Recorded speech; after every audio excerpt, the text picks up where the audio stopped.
আজকের যে ভিডিওটা তোমাদের সাথে শেয়ার করছি এটা বহুত পুরনো, সম্ভবত জানুয়ারি 23 তারিখ, মানে যেদিন সরস্বতী পুজো ছিল সেই দিনের ভিডিও। এখন বাজে প্রায় 7:30।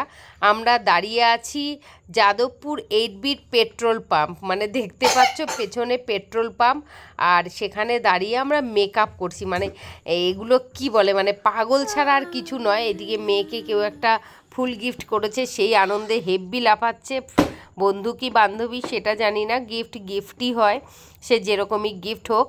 তো সরস্বতী পুজো ছিল, সারাদিন পড়াশুনো কিচ্ছু ছিল না, সেজে গুজে শাড়ি পরে একদম বেরিয়ে গেছিলো সকালে স্কুলের উদ্দেশ্যে। তারপরে আজকে দিদির ছেলের বিয়ে ছিল, তো আজকে ছিল বরযাত্রী যাওয়ার আমাদের সময়। তো দিদি বারবার সন্ধ্যে থেকে ফোন করছে যে না মেয়েদেরকে নিয়ে আয়, মেয়েদেরকে নিয়ে আয়। তো তখন ওকে ফোন করে ডাকলাম যে তুই তাড়াতাড়ি চলে আয়। মাসির মেয়ে কোথা থেকে এসে আবার বক বক বক বক করে চলে গেল। মাসির মেয়ের তো সেই লাড্ডু ফুটছে, মাসির মেয়ের তো যাওয়ার কথাই ছিল না। তো মাসির মেয়ে দেখো একবারে সান্টু ফান্টু হয়ে রেডি হয়ে চলে এসছে। তো ও হচ্ছে আজকে খুব ক্লোজ একটা বান্ধবীর বাড়িতে গেছিলো, ওই আবার মাসির মেয়ে এসে দেখো ডিস্টার্ব করছে। মেন হচ্ছে মাসির মেয়ের হয়তো হিংসা হচ্ছে, ওর দিদিকে এত সুন্দর সাজাচ্ছে, শাড়ি পরেছে, মাসির মেয়ে কোনো রকম তাড়াহুড়ো করে দৌড়াদৌড়ি করে এসছে, হতেই পারে এটা। তাই তো মাসির মেয়ে দেখো আবার বাবা কালো ড্রেসের সাথে কালো লিপস্টিক পরেছে। তো যেটা বলছিলাম, তো ওর বান্ধবী, সব থেকে প্রিয় বান্ধবী, তার বাড়িতে আজকে একটু ভেবেছিল রাত 8টা-9টা অবধি গল্প করবে। যাই হোক বিয়ে বাড়ির জন্য দৌড়ে দৌড়ে আসে। তো আমরা যাদবপুর 8 বির কাছে এসে ওকে একটুখানি আমি প্রথমে মেকআপটা টাচ আপ করে দিয়েছি। তারপরে ওর ছোট মিমি, মানে এইদিকে খুব এক্সপার্ট ওর মিমি, চুল বাঁধা, শাড়ি পরানো, সাজানো, এবং কি সকালে যে দুই বোনকে সাজিয়ে দিয়েছে সেটাও মিমি। মানে দুই বোন যে গেছে স্কুলে একসাথে, তো সেটাও হচ্ছে দুই মিমি। আর এদিকে চাঁদনি পটাশ দেখো বদমাইশি করেই চলেছে।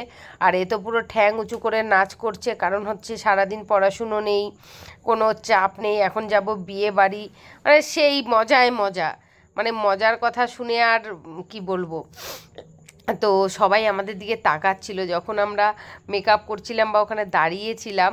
মানে রাস্তা দিয়ে যারা বাসে যাচ্ছিল, কেউ মোটরসাইকেলে, কেউ অটোতে, কেউ টোটোতে, সবাই এমনভাবে তাকাচ্ছিল, নিজেদেরই খারাপ লাগছে। আর ও তো নিজে ভীষণ খুশি, মিমি এত বড় বড় কানের পরিয়ে দিয়েছে, কেউ একটা ফুল যে গিফট করেছে সেই ফুলটা দেখেন সুন্দর করে বেনুনি করছে। মানে ও একদম সেই লেভেলের মানে আনন্দে আছে। পড়াশুনো, সব থেকে বড় কথা হচ্ছে পড়াশুনো করা নেই, আজকে পড়তে হবে না। তো যাই হোক, এখন প্রায় 7:30 থেকে আমরা প্রায় 8টা, 8:30 বেজে গেছে, এখনও বরের গাড়ি এসে পৌঁছয়নি, জানি না কখন আসবে। ততক্ষণে আমরা একটুখানি ধীর স্বস্তিতে আর কি সেজে নিচ্ছি।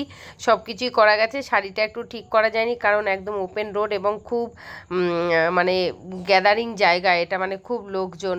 এখানে কোনো ওয়াশরুমও ছিল না যে ওখানে গিয়ে শাড়িটা ঠিক করব। যেরকম আছে মোটামুটি ঠিক আছে। আর মাসির মেয়ের কাণ্ড দেখো, মাসির মেয়ে তো একদম আনন্দে আটখানা হয়ে বগর বগর বগর বগর করেই চলেছে। তো ওটাই বলতে চাইছি যে ইচ্ছে থাকলে অনেক কিছু হয়, অনেকভাবে অনেক কিছু ম্যানেজ করা যায়। তো আজকে আমার ইচ্ছে ছিল যে মেয়েকে নিয়ে আসবো, কিভাবে নিয়ে আসবো বা কি, যাই হোক আমি ব্যাগের মধ্যে জামা প্যান্টও ক্যারি করেছিলাম সেখানে। আর যাই হোক ও শাড়িটাই পরেছিল, বলছিল ভালো লাগছে। দেখো ফাইনালি ওর চুলটা বাঁধা হয়ে গেছে, বেশ সুন্দর লাগছে, মানে একদম ন্যাচারাল ফুল, তো বেশ ভালো লাগছে। চলো টাটা, তোমাদের কেমন লাগছে অবশ্যই কমেন্ট করে জানি।